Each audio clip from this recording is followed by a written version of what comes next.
Welcome to business coaching institute. आप सभी साथियों का बिजनेस कोचिंग इंस्टीट्यूट में स्वागत है। साथियों, जैसे कि आप निर्देशांक ज्यामिति के पार्ट 1 देख चुके हैं, अब हम लोग बात करेंगे निर्देशांक ज्यामिति के पार्ट 2। इसमें हम देखेंगे कि निर्देशांक ज्यामिति से और कौन कौन से क्वेश्चन हमारे बोर्ड एग्जाम में बन सकते हैं, उन सब पे हम डिस्कशन करेंगे। ये बहुत ही इंपॉर्टेंट क्वेश्चन होंगे जो आपके सामने दिखाई दे रहे होंगे स्क्रीन पे। तो अगर आप चैनल पे नए हो तो चैनल को सब्सक्राइब कर लें, ताकि जो भी हम वीडियो अपलोड करें उन सब का नोटिफिकेशन आप तक पहुंच सके, क्योंकि हम यूपी बोर्ड 2024 के लिए अच्छी तैयारी करा रहे हैं। तो इसलिए आप लोग जरूर हमारे चैनल को सब्सक्राइब करें। चलते हैं, शुरू करते हैं। देखिए क्वेश्चन क्या है। क्वेश्चन है कि यदि बिंदुओं 4K तथा 10 के बीच की दूरी 5 है तो ए के संभावित मान होंगे। के संभावित मान क्या होंगे, इसको हम लोग फाइंड आउट करेंगे। तो सबसे पहले देखिए, यहाँ पर हम लिख दे रहे हैं ए और यहाँ पर लिख दे रहे हैं बी। यहाँ पर जो निर्देशांक है वो 4 है और के है, और दूसरे बिंदु का निर्देशांक हम मान ले रहे हैं 1 और 0। कह रहा है इनके बीच की जो दूरी है ना, इनके बीच की जो दूरी है वो क्या है, 5 है। तो के का मान बताइए। देखिए के का मान आपको बताने के लिए क्या करना होगा, दो बिंदुओं के बीच की दूरी का फार्मूला लगाना होगा।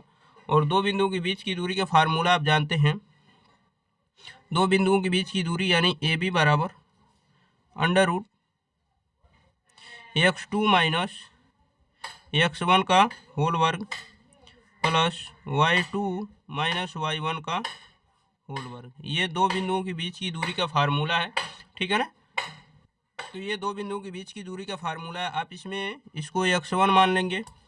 देखिए हम बता रहे हैं के को इसको x1, इसको y1, इसको x2 और इसको y2 मान लेंगे। तो यहाँ से जब सॉल्व करेंगे तो देखिए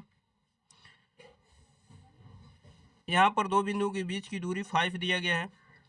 x2 आपका क्या है, देखिए 1 है, तो 1 माइनस x1 क्या है, 4 है का होल स्क्वायर प्लस y2 क्या है, 0 है, y1 क्या है, k का होल स्क्वायर।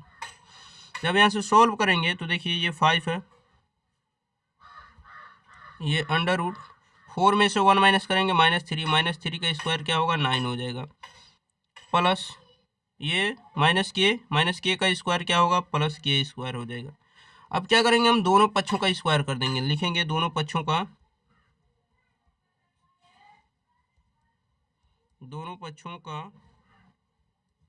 वर्ग करने पर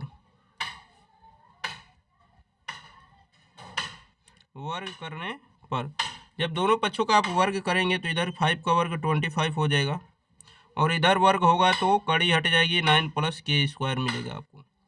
ठीक, अब उसके बाद क्या करेंगे, 9 को इधर लाएंगे तो 25 माइनस 9 हो जाएगा इक्वल टू के स्क्वायर। तो 25 में से 9 माइनस करेंगे आएगा 60 इक्वल टू के स्क्वायर, ठीक है ना। यहाँ पर देखेंगे 60 को आप क्या लिख सकते हैं, 4 का स्क्वायर इक्वल टू के स्क्वायर। तो दोनों तरफ से स्क्वायर कट जाएंगे तो के का वैल्यू क्या आ जाएगा, 4। तो के का वैल्यू 4 हो जाएगा और यही आपका क्या हो जाएगा, आंसर हो जाएगा।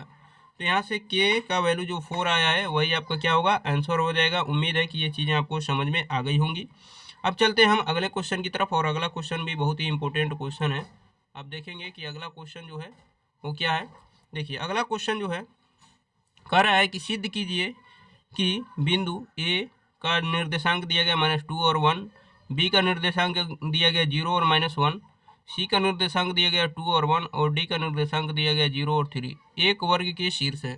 यानी हमें एक वर्ग के शीर्ष बताना है ये है कि नहीं है। तो हम टेम्परेरी वैसे ही हम क्या करते हैं, एक वर्ग बना लेते हैं, और वर्ग बना के उसके बाद हम प्रूफ करके दिखाएंगे कि ये एक वर्ग के शीर्ष है या फिर नहीं है, ठीक है ना। तो यहाँ पर हम एक वर्ग बना रहे हैं, और उसके बाद इनके सारे निर्देशांक को क्या करेंगे, यहाँ पर रखेंगे, और रख के हम क्या करेंगे, उसको चेक करेंगे कि ये वर्ग के शीर्ष है या नहीं है, ठीक है ना। तो ये वर्ग के रूप में दिखे या ना दिखे, इससे उतनी मेन मतलब नहीं है। मेन मतलब ये है कि जब हम प्रूव करेंगे तो वर्ग के रूप में आना चाहिए उसके सारे वैल्यू। जैसे ए हमें यहाँ पर मान लेते हैं, बी यहाँ पर मान लेते हैं, ये सी मान लेते हैं, और यहाँ पर डी मान लेते हैं। ए का निर्देशांक क्या है, ये ए का निर्देशांक है -2 और 1 है। बी के जो निर्देशांक है वो क्या है, 0 है और -1 है। सी के निर्देशांक जो हैं वो क्या हैं, 2 है और 1 है। और डी के जो निर्देशांक हैं वो क्या हैं, 0 है और 3 है। इसे हमें प्रूव करना है कि ये वर्ग है कि नहीं है। तो देखिए, वर्ग प्रूव करने के लिए आपको चारों भुजाएं बराबर दिखानी होगी। तो हम क्या करेंगे, पहले चारों भुजाएं बराबर दिखाएंगे, उसके बाद इसके आगे की बात करेंगे। तो सबसे पहले हम ए बी की दूरी निकालेंगे, फिर बी सी की, फिर सी डी की और फिर डी ए की।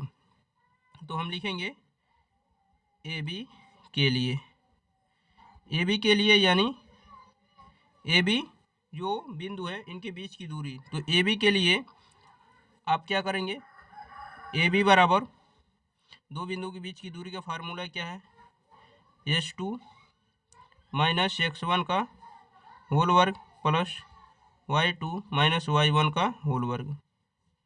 अब देखिए x2, देखिए ये x1 होगा, y1 होगा, x2 होगा, y2 होगा। तो x1 -2 है, y1 1 है, x2 0 है, y2 क्या है -1 है। तो x2 हमने क्या माना है, 0 को माना है। तो 0 माइनस x1 क्या माना है, -2 माना है। तो माइनस माइनस प्लस 2 का होल वर्ग प्लस y2 हमने क्या माना है, -1 को माना है। और y1 क्या है, 1 है का होल वर्ग। ठीक है ना। अब यहाँ से जब सॉल्व करेंगे तो देखिए 2 का वर्ग क्या हो जाएगा, 4 हो जाएगा। माइनस और माइनस -2 हो जाएंगे, -2 का वर्ग क्या हो जाएंगे, +4 हो जाएंगे। जब इसको सॉल्व करेंगे तो यहाँ से क्या मिलेगा आपको, √8। 4 + 4 8 हो जाएंगे। और यहाँ से जब स्क्वायर रूट निकालेंगे तो 2√2 मिलेंगे। ठीक है, ए बी का मान आपने निकाल लिया। उसके बाद अब क्या करेंगे, हम बी सी का निकालेंगे। बी सी बराबर क्या होगा, √ दो बिंदु के बीच की दूरी का फार्मूला लगाएंगे। तो x2 माइनस x1 का होल वर्ग प्लस y2 माइनस y1 का होल वर्ग। अब देखिए इसको हम क्या करेंगे, x1 y1 x2 y2 मानेंगे। तो यहाँ पर क्या होगा, x2 होगा 2, तो 2 माइनस x1 क्या है 0 का होल वर्ग प्लस y2 क्या होगा 1 माइनस y1 क्या होगा -1, माइनस माइनस +1 हो जाएगा का वर्ग। तो देखेंगे आप -2 का वर्ग क्या होगा 4 और 1 और 1 2 हो जाएंगे, 2 का वर्ग 4। जब इसको सॉल्व करेंगे तो क्या आएंगे, √8 और √8 का वैल्यू क्या आएगा 2√2। तो 2√2 हो गए। अब इसके बाद हम क्या करेंगे, इसके बाद सी डी के बीच की दूरी निकालेंगे। तो सी डी निकाल लेते हैं। सी डी बराबर क्या होगा, √x2 माइनस x1 का होल वर्ग प्लस y2 माइनस y1 का होल वर्ग। ठीक है ना। अब ये दूरियां जब निकालेंगे तो देखिए ये देखिए ये x1 होगा, y1 होगा, x2 होगा, y2 होगा। तो x2 क्या है 0, तो 0 माइनस x1 क्या होगा 2 का होल वर्ग प्लस y2 क्या होगा 3, y1 क्या होगा 1 का होल वर्ग। आप यहाँ से देखेंगे तो -2 का वर्ग क्या होगा +4 और 3 में से 1 माइनस करेंगे क्या आएगा 2, 2 का वर्ग क्या होगा +4। यहाँ से सॉल्व करेंगे तो √8 आएगा और √8 को सॉल्व करेंगे तो 2√2 आ जाएंगे। इसी प्रकार हम क्या करेंगे, ए डी का मान निकाल लेंगे या फिर डी ए का। डी ए की अगर बात कर लें तो डी ए में आपको दिखा दें हम, ये क्या होगा x2 y2 x1 y1। ठीक है ना। तो चलिए इसका मान हम रखते हैं यहाँ पर। फार्मूला लिखेंगे क्या, फार्मूला लिखेंगे √x2 माइनस x1 का होल वर्ग प्लस y2 माइनस y1 का होल वर्ग। अब देखिए हमने क्या बताया कि इसको मानेंगे x2 y2। तो x2 का मान क्या है -2, x1 का मान क्या है 0 का होल वर्ग प्लस y2 क्या है 1, y1 का मान क्या है 3 का होल वर्ग। जब हम इसको सॉल्व करेंगे तो देखिए क्या मिलेंगे, ये आपको मिलेंगे -2 का वर्ग क्या होगा 4 और -3 में से 1 माइनस करेंगे -2 का वर्ग 4। यहाँ से सॉल्व करेंगे तो ये मिलेंगे आपको √8 और √8 का वैल्यू क्या होगा 2√2। तो आपने क्या देखा कि ए बी बी सी और सी ए सबका मान क्या है, बराबर है। यहाँ पर सबका मान क्या है, A B equal to B C equal to CD equal to DA और सबका मान क्या है 2√2। जब सबका मान 2√2 आया है तो हम कह सकते हैं कि अतः दिए गए निर्देशांक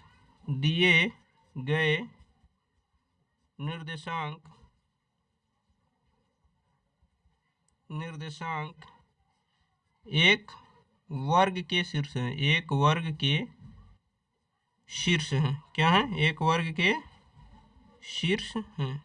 और यही आपका क्या हो जाएगा? फाइनल आंसर हो जाएगा। तो उम्मीद है कि ये सारी चीज़ें आपको समझ में आ गई होंगी। अब चलते हैं हम अगले क्वेश्चन की तरफ, और अगला क्वेश्चन आपका क्या है उसको देखेंगे। देखिए अगला क्वेश्चन आपकी स्क्रीन पे सामने दिखाई दे रहा है। अगला क्वेश्चन है कि क्या बिंदु 3, 2, -2 और -3 और 2, 3 एक त्रिभुज बनाते हैं जो, तो वह किस प्रकार का त्रिभुज होगा। तो देखिए अगर ये एक त्रिभुज बनाते हैं तो किस प्रकार का त्रिभुज होगा हमें ये बताना है। तो सबसे पहले हम इसका फिगर बनाएंगे। देखिए यहाँ पर हमने क्या किया है, फिगर बनाया है, लेकिन ये फिगर टेम्परेरी हमने बनाया है। सारी चीज़ें क्या होंगी, जब भुजाएं निकलेंगी तो उसके बाद हम क्या करेंगे, कंफर्म करेंगे कि कौन सी लंब होगी, कौन सी आधार होगी और कौन सी कड़ होगी। तो सबसे पहले हम क्या करेंगे, ये अगर त्रिभुज के शीर्ष है तो इसकी लंबा हम क्या करेंगे, सभी भुजाओं को निकालेंगे। सबसे पहले हम बात करेंगे ए बी की फार्मूला है, दो बिंदुओं के बीच की दूरी का क्या है, x2 - x1 का होल वर्ग प्लस y2 - y1 का होल वर्ग। अब देखेंगे यहाँ पर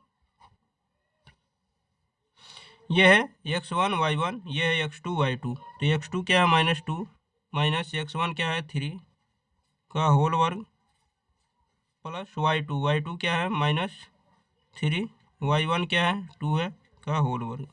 यहाँ से जब सॉल्व करेंगे तो आपको क्या मिलेंगे, देखिए -3 और -2 -5 का वर्ग क्या होगा 25 प्लस में -3 -2 -5 का वर्ग 25। जब इसको सॉल्व करेंगे तो ये क्या मिलेंगे, √50 मिलेंगे, और √50 को जब आप सॉल्व करेंगे तो 5√2 मिलेंगे। क्या मिलेंगे, 5√2। यहाँ से आपने क्या निकाला, ए बी निकाला। अब बात करेंगे BC की। तो BC भी निकालेंगे तो फार्मूला क्या है, x2 - x1 का होल वर्ग प्लस y2 - y1 का होल वर्ग। अब देखिए यहाँ से आप क्या करेंगे, x1 y1 x2 y2। तो x2 क्या है, x2 क्या है 2 माइनस x1 क्या है -2। तो -2 का क्या हो जाएगा, +2 का होल वर्ग प्लस y2 क्या है 3, y1 क्या है -3, तो +3 हो जाएगा। जब यहाँ से सॉल्व करेंगे तो देखिए आपको क्या मिलेंगे, यहाँ से आपको मिलेंगे 2 और 2 4, 4 का स्क्वायर 60 और 3 और 3 9, 9 का स्क्वायर क्या होगा 3 और 3 6, 6 का स्क्वायर आपका होगा 3 और 3 6, 6 का स्क्वायर क्या होगा 36। और जब 36 हो गया तो इसको जब सॉल्व करेंगे तो देखिए आपको क्या मिलेंगे, ये अंडर रूट में मिलेंगे 6 और 6 12, 3 और 1 4 और 1 5। जब इसको सॉल्व करेंगे तो आपको मिलेंगे 2√30। क्या मिलेंगे, 2√30। अब इसके बाद हम बात करेंगे किसकी, AC की लंबाई हम निकाल लें या फिर CA की। तो CA के लिए भी फार्मूला वही लगाएंगे, दो बिंदुओं के बीच की दूरी का फार्मूला क्या होगा, दो बिंदुओं के बीच की दूरी का फार्मूला x2 - x1 का होल वर्ग प्लस y2 - y1 का होल वर्ग। ठीक है ना। अब यहाँ पर हम आपकी जानकारी के लिए बता दें कि यहाँ पर x2 y2 x1 y1 मानेंगे। तो देखिए x2 3, x1 क्या होगा 2 का होल वर्ग प्लस y2 क्या है 2, y1 क्या है -3 लिखेंगे का होल वर्ग। जब यहाँ से सॉल्व करेंगे तो देखिए आपको क्या मिलेंगे, 3 में से 1 माइनस करें 2 माइनस करेंगे 1, 1 का वर्ग 1 प्लस -3 में से 2 माइनस करेंगे क्या आएगा -1, -1 का वर्ग करेंगे तो 1। यहाँ से जब सॉल्व करेंगे तो आपको क्या मिलेंगे, 1 और 1 दोनों जुटेंगे तो √2। यानी CA का जो मान मिला वो क्या मिला, √2।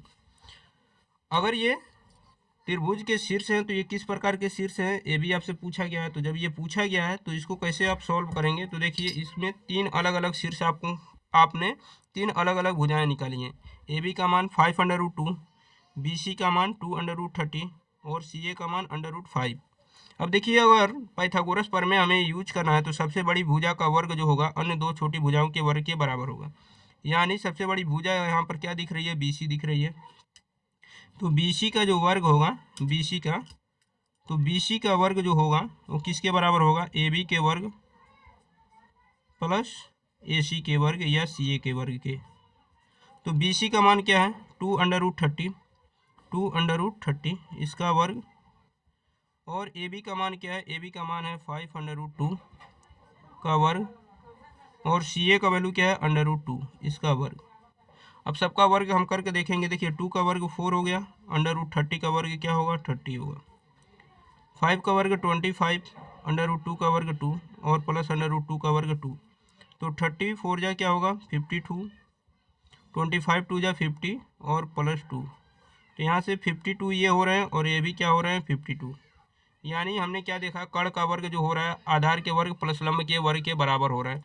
और अगर ऐसा हो रहा है यानी सीधे सीधे हम ऐसे कह सकते हैं कि किसी बड़ी भुजा का वर्ग जो होता है वो अन्य छोटी भुजाओं के वर्ग के अगर बराबर हो रहे हैं तो वो कौन से त्रिभुज हैं, समकोण त्रिभुज हैं। तो लिखेंगे अतः दिए गए निर्देशांक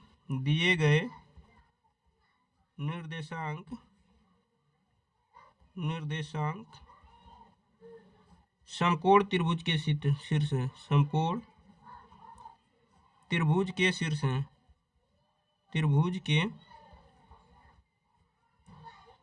शीर्ष हैं। तो उम्मीद है कि ये सारी चीज़ें आपको समझ में आ गई होंगी। वीडियो कैसा लगा आप लोग कमेंट बॉक्स में ज़रूर बताइएगा। जो लोग चैनल पे नए हो चैनल को सब्सक्राइब कर लें। मिलते हैं नेक्स्ट वीडियो में, तब तक के लिए अपना ख्याल रखिए। धन्यवाद।